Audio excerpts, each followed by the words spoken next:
Hello again, guys. We're going to hear the rest of the story of the Velveteen Rabbit today. Now, if you remember what happened already, the rabbit has been called real by the boy, and he's out sitting in the ferns, in the bracken, and some rabbits have come up, and he's not sure because they look like a new kind of rabbit. They stared at him, and the little rabbit stared back, and all the time their noses twitched. "Why don't you get up and play with us?" one of them asked. "I don't feel like it," said the rabbit, for he didn't want to explain that he had no clockwork. "Ho," said the furry rabbit, "it's as easy as anything," and he gave a big hop sideways and stood on his hind legs. "I don't believe you can," he said. "I can," said the little rabbit. "I can jump higher than anything." He meant when the boy threw him, of course, but he didn't want to say so. "Can you hop on your hind legs?" asked the furry rabbit. That was a dreadful question, for the Velveteen Rabbit had no hind legs at all. The back of him was made all in one piece like a pincushion. He sat still in the bracken and hoped that the other rabbits wouldn't notice. "I don't want to," he said again. But the wild rabbits have very sharp eyes, and this one stretched out his neck and looked. "He hasn't got any hind legs," he called out. "Fancy a rabbit without any hind legs!" And he began to laugh. "I have," cried the little rabbit. "I have got hind legs. I'm sitting on them." "Then stretch them out and show me, like this," said the wild rabbit. And he began to whirl and dance till the little rabbit got quite dizzy. "I don't like dancing," he said. "I'd rather sit still." But all the while he was longing to dance, for a funny new tickling ran through him, and he felt like he would give anything in the world to be able to jump about like those rabbits did. The strange rabbit stopped dancing and came quite close. He came so close that his long whiskers brushed the Velveteen Rabbit's ear, and then he wrinkled his nose suddenly and flattened his ears and jumped backward. "He doesn't smell right," he exclaimed. "He isn't a rabbit at all. He isn't real." "I am real," said the little rabbit. "I am real. The boy said so." And he nearly began to cry. Just then there was a sound of footsteps, and the little boy ran past near them, and with a stamp of feet and a flash of white tails, the two strange rabbits disappeared. "Come back and play with me," called the little rabbit. "Oh, do come back. I know I am real." But there was no answer. Only the little ants ran to and fro, and the bracken swayed gently where the two strangers had passed. The Velveteen Rabbit was all alone. "Oh dear," he thought.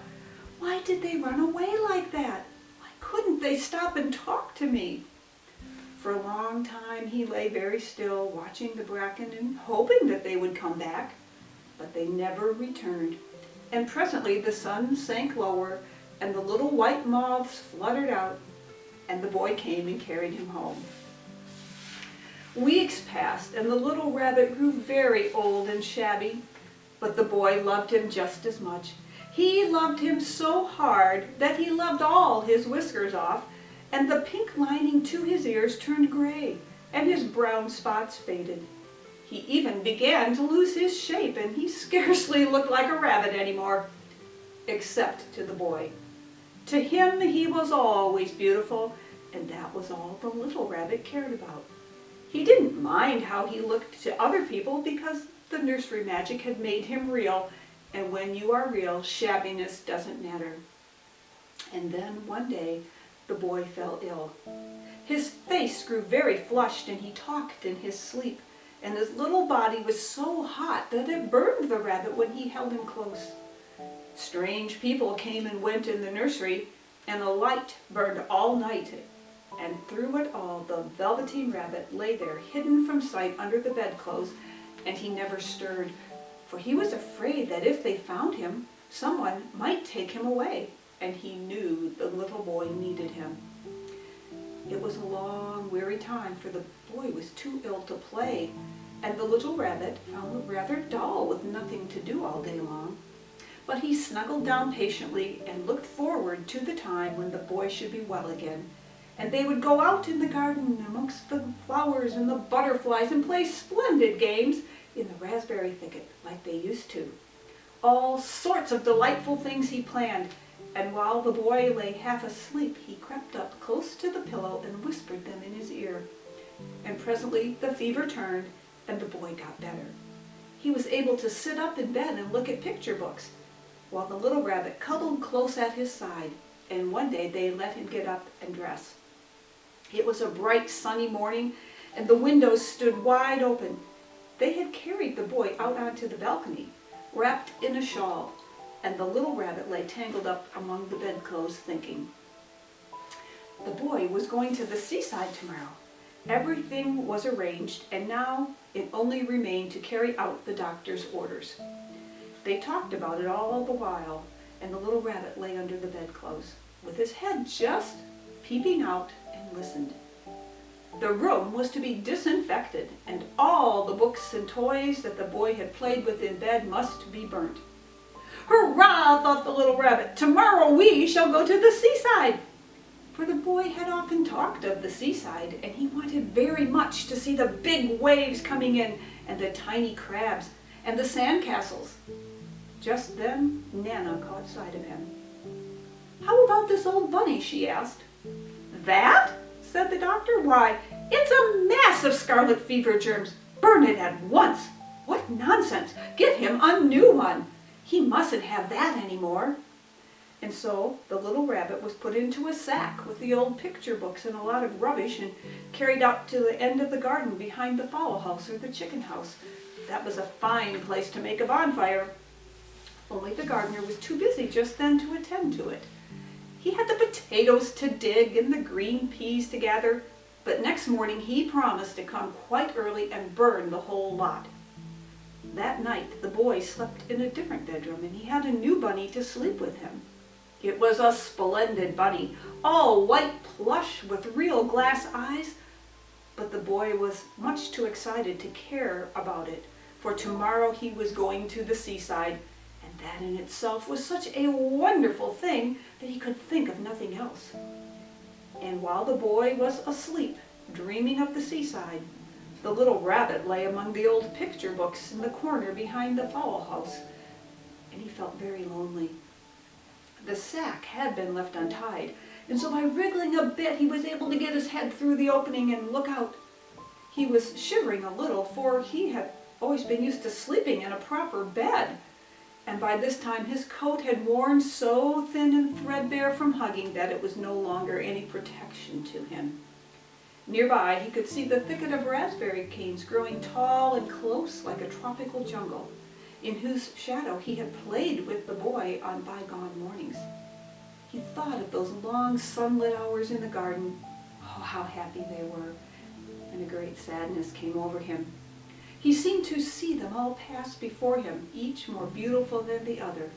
The fairy huts in the flower bed, the quiet evenings in the wood while he lay in the bracken, and the little ants ran over his paws.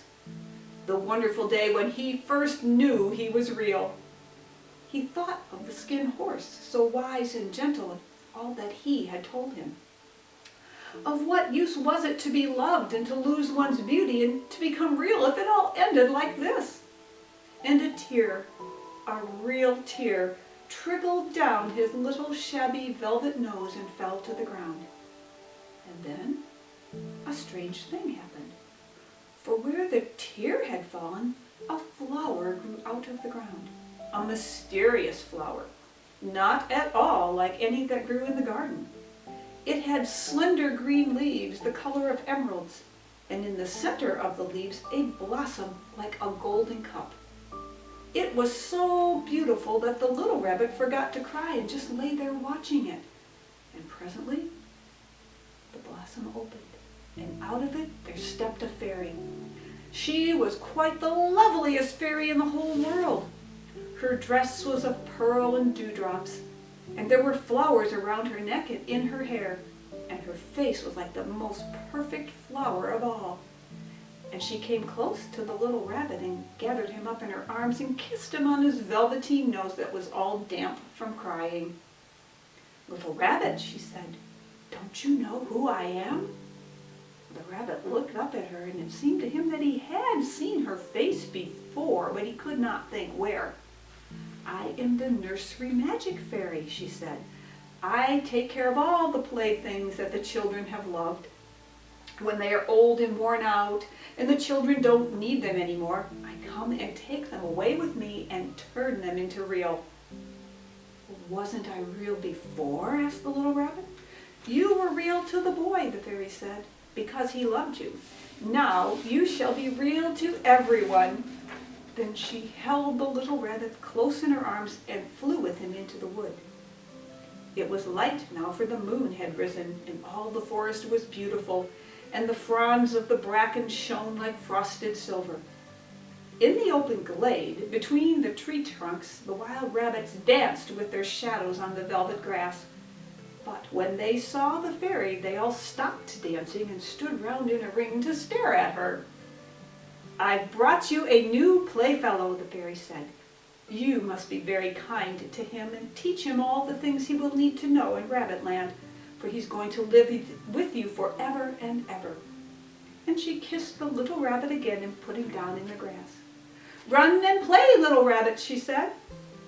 But the little rabbit sat quite still for a moment and never moved. For when he saw all the wild rabbits dancing around him, he suddenly remembered about his hind legs, and he didn't want them to see that he was made all in one piece. He did not know that when the fairy kissed him that last time, she had changed him altogether. And he might have sat there a long time, too shy to move, if just then something hadn't tickled his nose. And before he thought what he was doing, he lifted his hind toe to scratch it. And he found that he actually had hind legs. Instead of dingy velveteen, he had brown fur, soft and shiny, and his ears twitched by themselves, and his whiskers were so long they brushed the grass. He gave one leap, and the joy of using those hind legs was so great that he went springing about the turf on them, jumping sideways and whirling around as the others did. And he grew so excited that when at last he did stop to look for the fairy, she was gone. He was a real rabbit at last, at home with the other rabbits. Autumn passed, and winter, and in the spring, when the days grew warm and sunny, the boy went out to play in the wood behind the house. And while he was playing, two rabbits crept out from the bracken and peeped at him. One of them was brown all over, but the other had strange markings under his fur, as though long ago he had been spotted, and the spots still showed through. And about his little soft nose and his round black eyes there was something familiar, so that the boy thought to himself, "Why, he looks just like my old bunny that I lost when I had scarlet fever." But he never knew that it really was his own bunny, come back to look at the child who had first helped him to be real. And that's the end of the Velveteen Rabbit. I hope you've enjoyed that, and we might have more chances to read books together later on, guys.